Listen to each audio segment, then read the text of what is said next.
चलिए इस बीच देखिए एक और बड़ी खबर सामने आ गई है। सुप्रीम कोर्ट में मृतकों को श्रद्धांजलि दी गई है। कल पुलवामा में मारे गए जो तमाम जो पर्यटक थे, मृतक थे, ये देखिए श्रद्धांजलि अर्पित की गई है।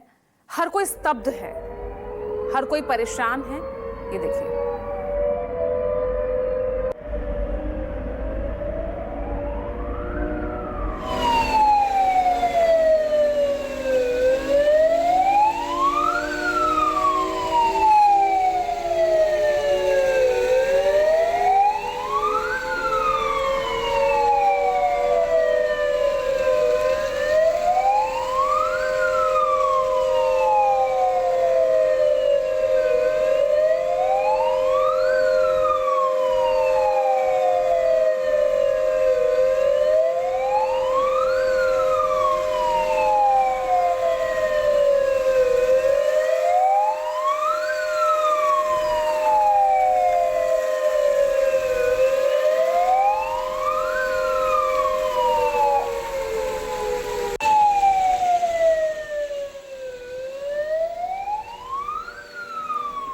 तो आप यहाँ देख सकते हैं किस तरह से सायरन बजाकर जो 27 पर्यटक पहलगाम आतंकी हमले में मारे गए हैं उनको श्रद्धांजलि अर्पित की गई है सुप्रीम कोर्ट द्वारा। ये तस्वीरें आप देख सकते हैं, लाइव जो फुटेज सामने आई है।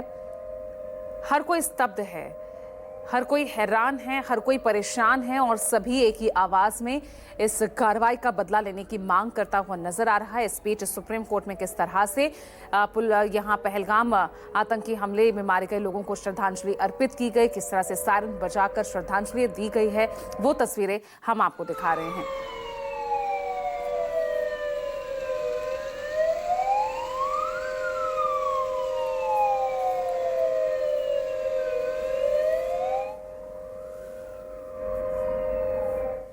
और देखिए पवन मिश्रा भी हमारे साथ लगातार बने हुए हैं दिल्ली से। पवन, जिस तरह से जो जानकारी उन आतंकियों को लेकर सामने आई है, किस तरह से रावलकोट टू पहलगाम, रावलकोट में इस पूरे आतंकी हमले की स्क्रिप्ट तैयार की गई, पहलगाम जाकर वहां पर रेकी तक की गई है, तो कई सवाल निशान भी यहाँ पर खड़े हो रहे हैं। और पाकिस्तान की पूरी मदद मिली है ये तो साफ ही हो जाता है, क्योंकि टीआरएफ उसी लश्कर तैयबा का संगठन का ही एक हिस्सा है जो लगातार इससे पहले भारत में पाकिस्तान की तरफ से हमलों को अंजाम, इसी तरह के आतंकी हमलों को अंजाम देता रहा है।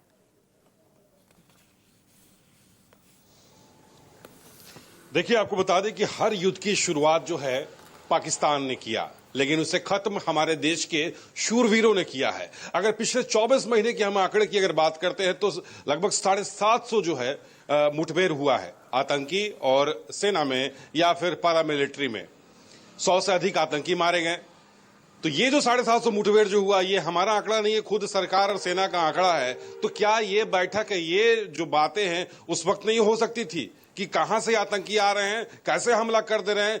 आतंकी क्या होते हैं? क्या वो अपने आप को बचाने के लिए आते हैं? अरे वो तो खुद मरने के लिए आते हैं। तो सरकार या सेना ये दावा करती है, हम सब सेना पर सवाल नहीं उठा रहे हैं, सेना के कार्यप्रणाली पर सवाल हम नहीं उठा रहे हैं कि लेकिन सरकार ये कह रही है कि बहुत जल्द सारे आतंकियों को मार दिया जाएगा। नतीजा क्या होगा? वो तो खुद मरने के लिए आया है, उसके पास वो सोच है कि ज्यादा से ज्यादा फायरिंग करना है, ज्यादा से ज्यादा लोगों को मारना है और लोगों को मारकर दहशत फैलाना है, सेना पर अटैक करना है। जब वो खुद ही कफन बांध करके आया है तो उसको मार करके आप ये सुनिश्चित नहीं कर सकते कि अगला स्टेप उसका क्या हो सकता है। हो सकता है अगला स्लीपर सेल उसका और ज्यादा तैयार हो, क्योंकि घटना के जैसा मैंने अभी आपको बताया, 24 महीने की जानकारी आपको मैंने दी कि 750 मुठभेड़, छोटे मोटे बड़े जो भी मुठभेड़ होते रहे हैं, आतंकी मारे गए हैं। सेना पर भी हमला हुआ है, कई लेफ्टिनेंट कर्नल, लेफ्टिनेंट, यहां तक कि ग्रुप कैप्टन भी जो है शहीद हुए हैं। तो शहीद हो जाते हैं, स्ट्रेटजी फिर क्या होती है? ये भले कह दिया जाता है कि हाँ, चप्पे चप्पे पर सुरक्षा व्यवस्था जो है बढ़ा दिया गया है, बेहद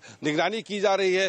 पुणे में उज्बेकिस्तान के साथ हमारी जो थल सेना है युद्ध अभ्यास कर रही है, और वो ऐसा युद्ध अभ्यास पुणे को इसलिए चुना गया है कि जंगल वार कैसे होता है, जंगल में अगर मुठभेड़ घने जंगल में किया जाए तो उस मुठभेड़ में कैसे जो है आतंकियों से निपटा जा सकता है, और उसका जो है ट्रेनिंग किया जा रहा है। इससे पहले अमेरिकी सेना के साथ खुद हमारे इंडियन आर्मी ने इसी तरह का ट्रेनिंग किया था। अब जब जंगल वार यहाँ पर होना, यानी बताया जा रहा है कि घने जंगल में जाकर के आतंकी छुप गए हैं, तो उसको कैसे ट्रैप किया जाए, इसके लिए भी अब मीटिंग चल रहा है। इसके लिए भी शत्रुजीत ब्रिगेड को बुलाया जा रहा है, इसके लिए भी रोबोट जो डॉग्स को बुलाया जा रहा है। तो आपका ट्रेनिंग का मकसद क्या होता है, इसराइल से हम हथियार खरीद रहे हैं, हम रसिया से हथियार हम भारी मात्रा में तादाद में 600 राइफल्स को लेकर के आए हैं। तरह का जो अटेम्प्ट हम लोग यहां पर कर रहे हैं देश के अलग अलग हिस्सों में, अलग अलग देशों के साथ तीनों सेना जो है युद्ध अभ्यास कर रही है। लेकिन इस युद्ध अभ्यास का मकसद आपको बता दें कि एक युद्ध अभ्यास जो होता है उसमें सरकार का कितना स्ट्रेटजी, कितना लाखों रुपया खर्च होता होगा,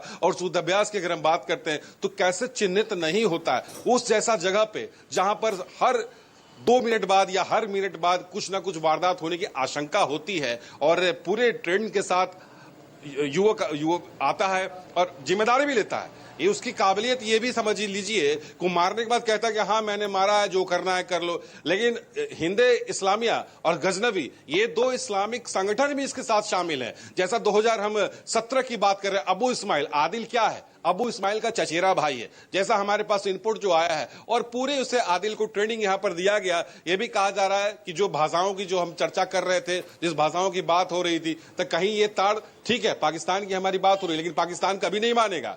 करगिल युद्ध के दौरान भी पाकिस्तान ने कहा था कि हमारे सैनिक हैं, उसने साफ तौर पर डेड बॉडी लेने से अपने सैनिकों का मना कर दिया था। तो अब क्या ये लगता है कि हाँ वो कहेगा कि हमारे यहाँ आतंकी संगठन जो है वहां पर तैनात है? अभी जो हमारे पास इनपुट आ रही है, अपने अर्ली बोर्न एयर वार को जो है उससे तैनात कर दिया है। उसे इस बात की जरूर डर है, खौफ है कि कहीं हमारी सेना जो है दूसरी एयर स्ट्राइक ना कर दे।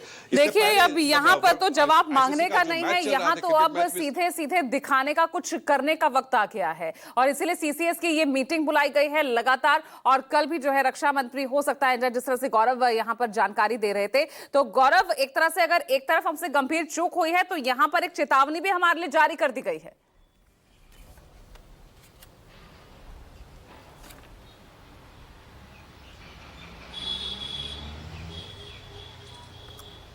गौरव आवाज पहुंच रही है आप तक? जी हाँ, अपना सवाल दोहराइए। गौरव अब यहाँ पर अब जवाब मांगने का तो वक्त रहा नहीं, जिस तरह से इतने बड़े हमले की साजिश यहाँ पर की गई है, अब तो यहाँ पर कुछ कर दिखाने का, इस आतंकी हमले का एक ठोस अब जवाब देने का वक्त अब यहाँ आ गया है। देखिए बिल्कुल, और भारत सरकार ने ऐसा ही ट्रेंड पिछले कुछ सालों में सेट किया है, और इसलिए लोगों को उम्मीद है कि कुछ ना कुछ मिलिट्री एक्शन आपको आने वाले दिनों में देखने को मिलेगा। हालांकि ये चीज़ें सार्वजनिक तौर पर चर्चा में नहीं आएंगी, जब ये चीज़ें हो जाएंगी तभी ये आम लोगों के सामने आएगा कि भारत सरकार ने हिट बैक करते हुए हवाई हमले किए या तो फिर आतंकी टेरर कैंप्स को ख़त्म किया, सर्जिकल स्ट्राइक करके। तो ये बाद की बात है, ये बाद में मालूम चलेगा। लेकिन फिलहाल जो वर्तमान में भारत सरकार पाकिस्तान के खिलाफ कर सकते हैं, चूंकि ये एस्टेब्लिश्ड है कि इसमें पाकिस्तानी कनेक्शन है, इसमें कहीं कोई शंका नहीं है, और पाकिस्तान की तरफ से जो प्रोएक्टिव बयान आ रहे हैं अपने बचाव में, उससे भी ये प्रूव होता है। और जो लिंक तस्वीरें और जिस तरह से जो पैटर्न इस आतंकी हमले का रहा है, वो सीधे सीधे पाकिस्तान का हाथ दिखा रहा है, इससे कहीं से भी गुर्रेज नहीं किया जा सकता। बहुत बहुत शुक्रिया हमारे साथ इस जानकारी को साझा करने के लिए। एक छोटा सा ब्रेक ले रहे हैं।